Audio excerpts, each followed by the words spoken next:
Hello guys, कैसे हैं सब दोस्त। उम्मीद करते हैं सारे बढ़िया होंगे, फिट फाट होंगे, मजे में होंगे। ले जी, आज हमने देखना है एपिसोड 15 पार्ट वन। बड़ा ट्विस्ट आ गया भाई। अच्छा, आपको क्या लगता है उसके जो छोटा भाई है उसको मिलेगी? मुझे लगता है कि उसको बना देंगे, क्योंकि वो लेकिन अगर वो ऐसा करेंगे जो बड़ा भाई का, फिर उसका तो शक जो है वो यकीन में हाँ, बदल जाएगा। चलो देखते हैं पहले क्या होता है, तो फिर पता चलता है। एक जन्म से नेत्रहीन व्यक्ति राजा बनने के योग्य नहीं होता।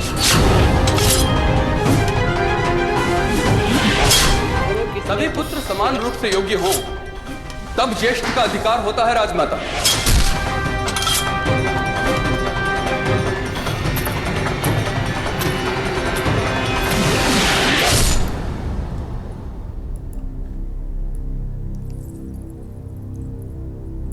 अच्छा, वो कहाँ पर है? आर्य, परिहार।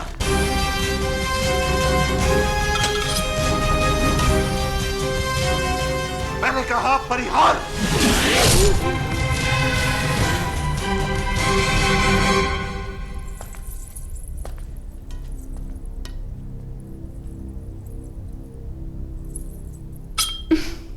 इस समय मैं किसी से भी वार्तालाप की स्थिति में नहीं हूं।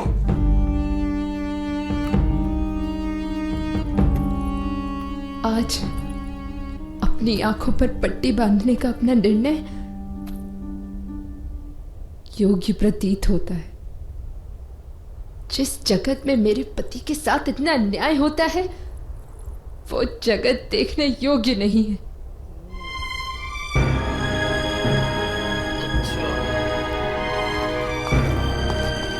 क्षमा कुमार, मंत्रिमंडल ने निर्णय लिया है कि राज्याभिषेक पांडु का होगा।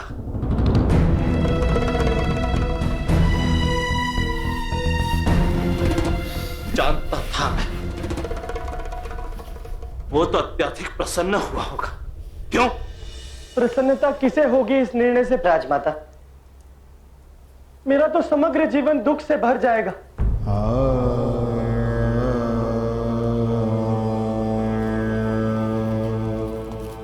साक्षी,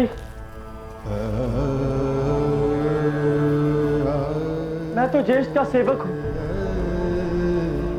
और सेवक के लिए भार ही आभूषण है।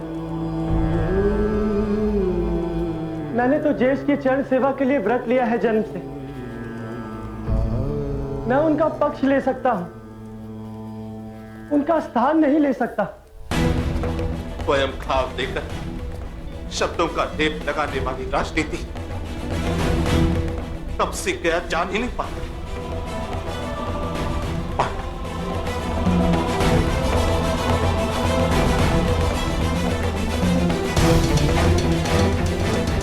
फिर दाक्षी ने कहा होगा कि अपने हृदय की पीड़ा, अपने हृदय की हताशा को अपने हृदय में गुप्त रखकर कर्तव्य का पालन करना हर राजपुत्र का धर्म होता। और इस धर्म को तुम्हें अपने शीश पर उठाना ही होगा वत्स।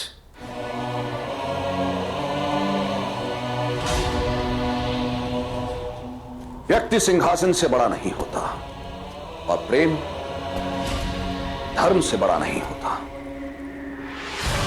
यदि किसी भी प्रकार के तप, व्रत, अनुष्ठान या औषध से हम धृतराष्ट्र को राजा बना सकते, तो हम अवश्य उसकी प्रतीक्षा करते। किंतु स्थिति ऐसी नहीं है। धृतराष्ट्र के नेत्र उसे कभी भी प्राप्त नहीं होंगे। इसीलिए समग्र कुरुराष्ट्र के हित में इस राज्य का भार तुम्हें अपने सर पर उठाना ही होगा वत्स।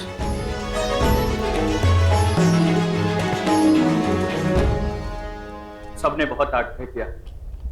तब कुमार पांडु ने भरी सभा में कहा था, जिस प्रकार से भगवान श्री राम के वनवास के समय भरत ने राजगद्दी का भार उठाया था, उसी प्रकार से मैं भी अपने सिर पर ये राज का भार उठाता हूं।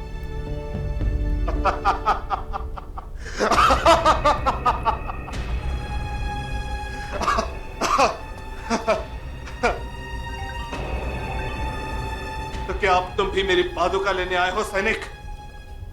जो पांडु अपने सिंहासन पर रखेगा और उसके चरणों में बैठेगा। कोई भी नाट्य करे, क्या लाभ?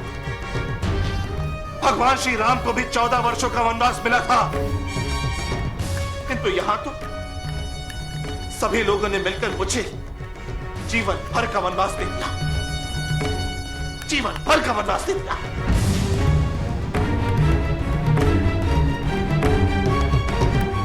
वो भरत नहीं है, किसी के लिए नहीं त्यागेगा वो अपना सिंहासन, ना मेरे लिए त्यागेगा, ना मेरी संतानों के।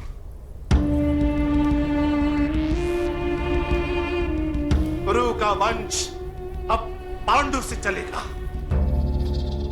इस नेत्रहीन धृतराष्ट्र का अतीत अब अंधकार में होगा, अंधकार में होगा। इस अंधकार में मुझे सदा सदा के लिए बांध दिया उस पांडु ने, सदा सदा के लिए बांध दिया उस पांडु ने।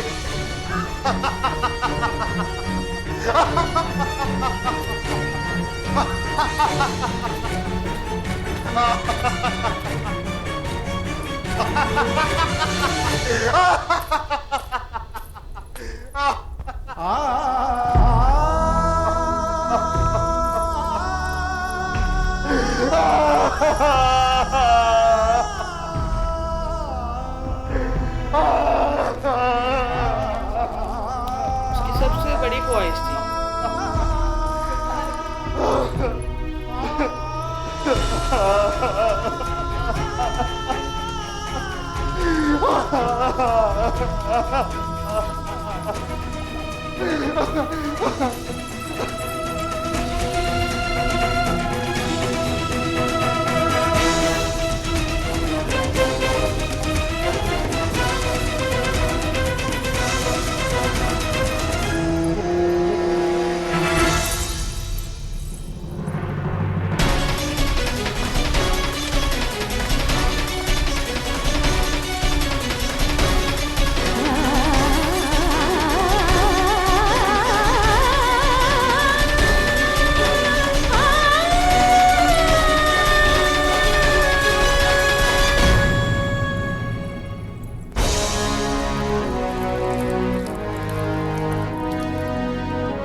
पुत्र शकुनी, पुत्र हमारे प्रस्थान का समय हो गया।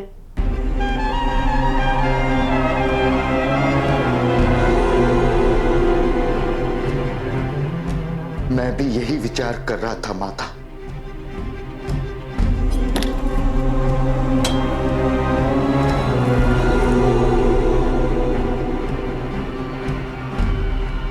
उठो चांडाल, उठो प्रिय पिशाच, पिताश्री का आदेश है, चलना होगा, चलो चलो। अब गांधारी का मोह त्याग दो, चलो। क्षमा करे माताश्री, मेरे पास से चलने को तैयार ही नहीं। ये क्या उपहास कर रहे हो शकुनी? उपहास नहीं कर रहा हूं महाराज, परिहास, उपहास नहीं कर रहा हूं महाराज। मैंने इन दोनों को समझाया कि हमें गांधार लौटना होगा, किंतु ये दोनों लज्जा के मारे इनके पैर ही नहीं उठ रहे महाराज। हमारी पाठ नगरी का नाम पुरुषपुर है ना पिताश्री, किंतु आप और मैं, राजा और युवराज, अपने पुरुषोत्तम का ये अपमान लेकर गांधार लौटेंगे तो क्या कहेंगे वहां के नागरिकों से? पुरुषपुर का नाम अब नपुंसकपुर रखें। Another twist. ये मुझे लगता है अब इधर से नहीं जाएगा जब तक वो उसको नहीं बना लेगा ना, जो महाराजा। मतलब कि उसकी बहन के साथ देखो ना नाइंसाफी हुई है कि पहले उसको जो पति मिला वो अंधा मिला, उसके बाद फिर उसकी मर्जी के खिलाफ उसकी शादी हुई और फिर उसको राजा भी नहीं बनने दिया। मतलब अब वो कुछ ना कुछ तो करेगा, जाहिर सी बात है, कोई ना कोई प्लान तो करेगा। लेकिन अच्छा, अब उसका भाई जो है ना इस टाइम फुल गुस्से के अंदर है कि पांडु जो है वो बन गया महाराजा। उसके ख्याल में यही है कि पांडु अपनी खुशी से राजा बना। हाँ, मतलब कि उसको यही लगता है ना कि इन दोनों ने प्लान किया है, मिलके इन्होंने ये सारी गेम खेली है और मुझे मतलब मेरे साथ ऐसे किया है। तो लेकिन वो तो खुशी नहीं है। हाँ, पांडु खुश नहीं है इस बात से, खुश नहीं है। चलो अब जैसे जैसे आगे जाएगी अब देखते हैं नेक्स्ट पार्ट में क्या होगा, तो फिर ही सही स्टोरी की समझ आएगी, क्योंकि अब ज़्यादा से ज़्यादा एपिसोड देखेंगे तो समझ लगेगी इसकी कि आगे क्या स्टोरी चलने वाली है। तो मिलते हैं अब नेक्स्ट पार्ट में।